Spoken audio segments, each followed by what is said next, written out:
Hello and welcome to the Midweek Market Update, where we dissect the action of the week and see what that means going into Friday. If that's something you're into, stick around.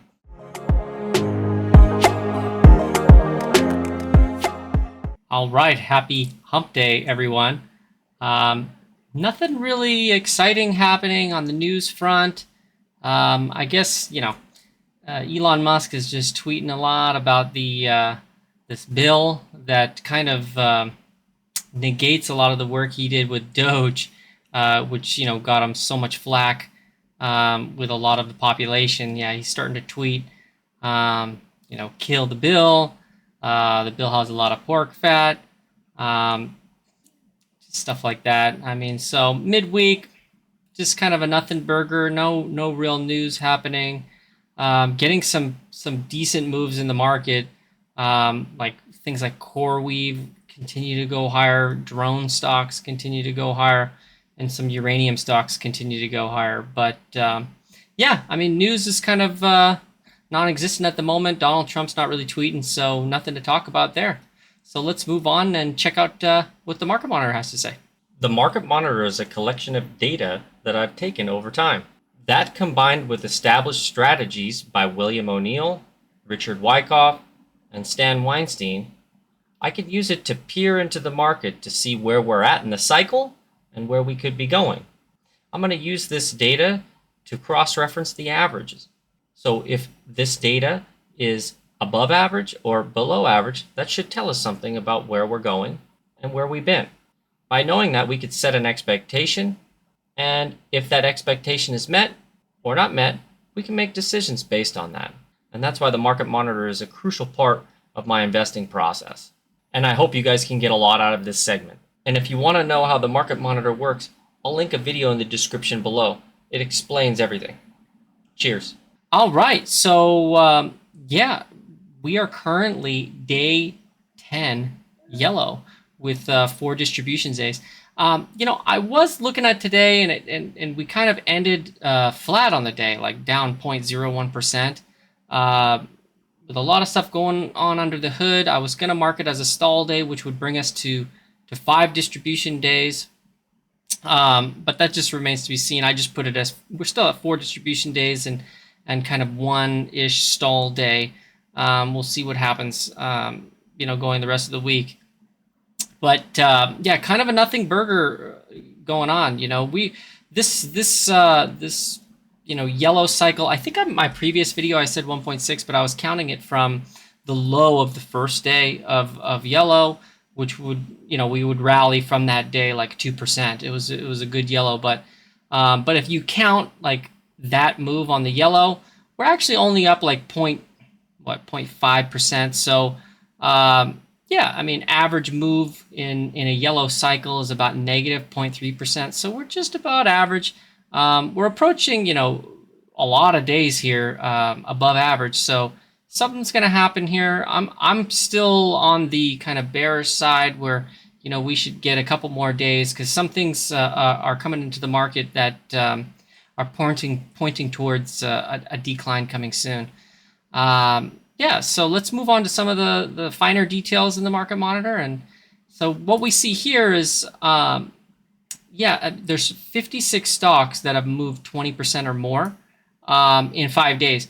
So, basically what that means is there's a lot of big moves under the surface, and it's kind of spiking again. Once you get to like above 50, it's above average. So, you kind of see that when the market's not moving that much and you're seeing under the surface a lot of stocks are moving big.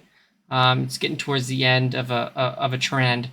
77 higher highs, and then a lot of stocks ended at the low of the day today. So yeah, pretty bearish, having like a reversal as we did.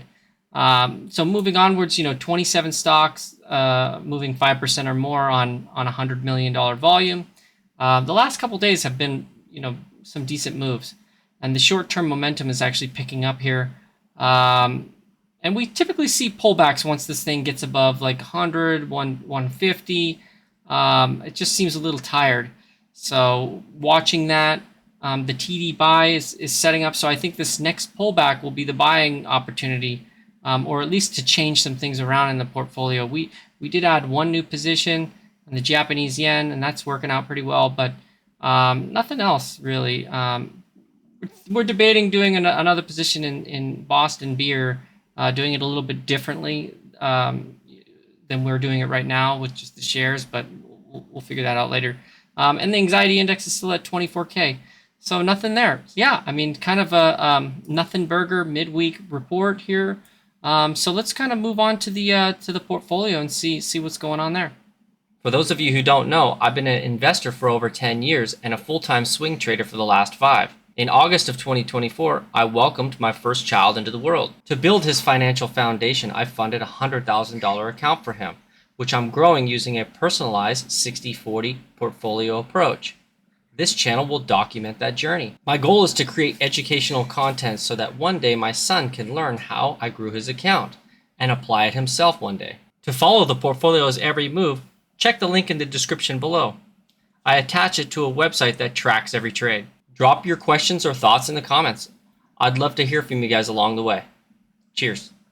All right, so looking at the portfolio, we're just right where we left off, kind of up 4 or 5% here. Just doing nothing, hanging in there. Stocks or the bond portion of the portfolio is actually doing pretty well. As you can see, this portfolio is mostly a bond portfolio. We got a 5% yield on the account, while it's actually moving pretty closely to the market. So that's cool. Moving onwards to the big movers of the day. I mean, we got the uranium stock keeps continuing its uptrend. We have Centrus Energy.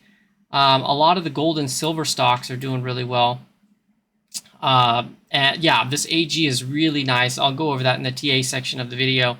I think this thing can go a lot higher. It's a really nice setup. It's a silver miner, and I think silver is about to make a big move here. And we're seeing, Bitcoin's finally starting to come back. I mean, this BitDeer was in the lows, the top losers for a while.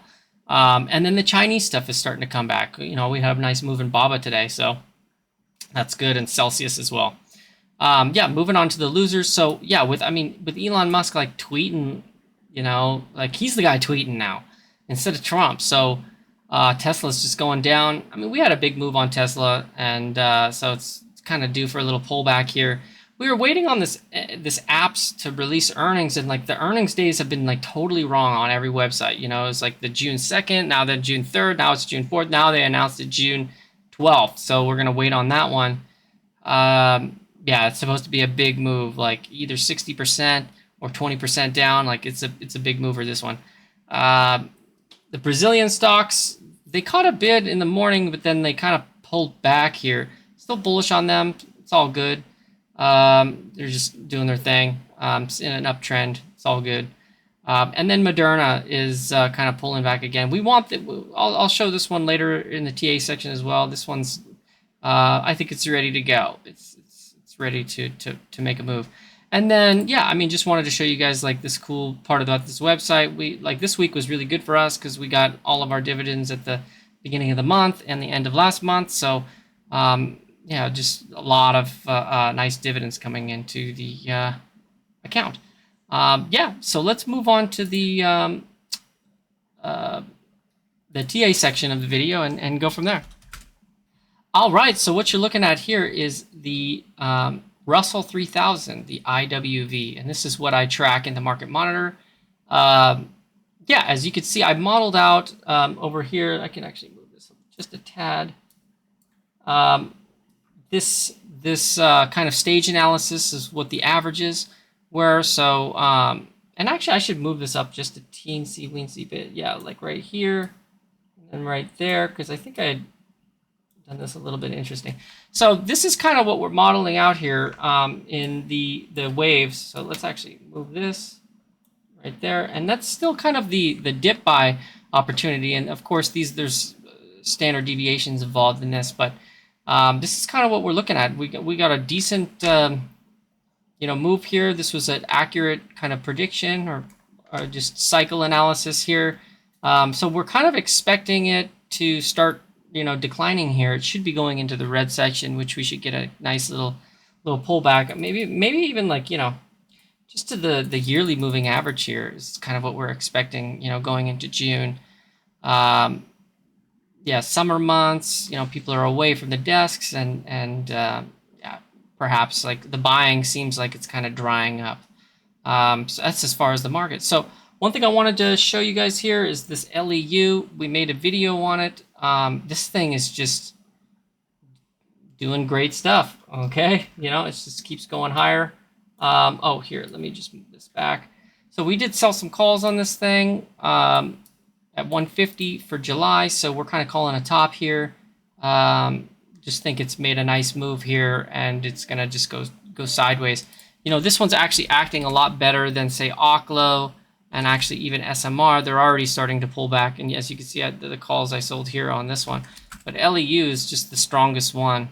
Continues to do well. I think the Meta had a deal with this CEG for 20 years of uranium, nuclear energy, and had this spike. And of course, big volume comes in at the high of a wave. It's very bearish.